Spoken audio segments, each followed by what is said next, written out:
ne pouvez pas faire plus d'une page si vous avez moins de 10 ans d'expérience. Un CV de 2 pages quand on est stagiaire, ça n'est pas possible.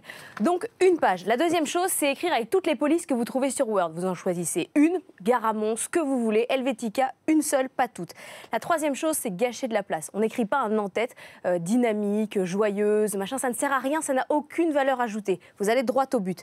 La quatrième chose, c'est la faute d'orthographe. 58% des CV chez Google ont des fautes d'orthographe. Ça fait 58% des CV qui partent directement à la poubelle. Une faute, c'est poubelle. Et la dernière chose, c'est de mettre une photo de selfie. Si vous choisissez de mettre une photo, vous en mettez. Il y en a certains qui se prennent en selfie comme ça. Et certains envoient des photos à deux. Bon, comment on fait pour sortir du lot ? Alors, la chose à savoir, c'est que votre CV doit répondre en 20 secondes. Quand je le regarde, je dois savoir qui vous êtes. Je dois savoir que vous êtes un jeune commercial bilingue qui recherche un emploi de comptable. Je dois savoir en 20 secondes, pas plus. Si je ne sais pas vous mettre dans une case, vous changez de pile. La deuxième chose, ne négligez pas, vous savez, les toutes petites lignes en bas de votre CV. Par exemple, si vous faites du sport, vous êtes marathonien, on dira, par exemple, que vous êtes tenace. Donc, vous le mettez, c'est discret, vous faites du marathon. Ah non, vous ne mentez pas.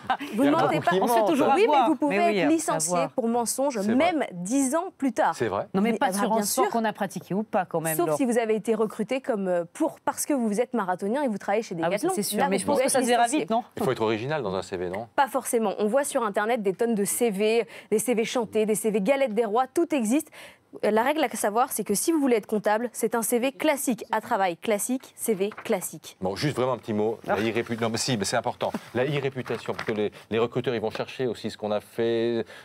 Il faut essayer de nettoyer aussi, peut-être. Vous tapez votre nom dans Google, vous regardez les 3 premières pages. S'il y a vraiment un problème, vous enlevez. Pas la peine de supprimer toutes vos photos de Facebook.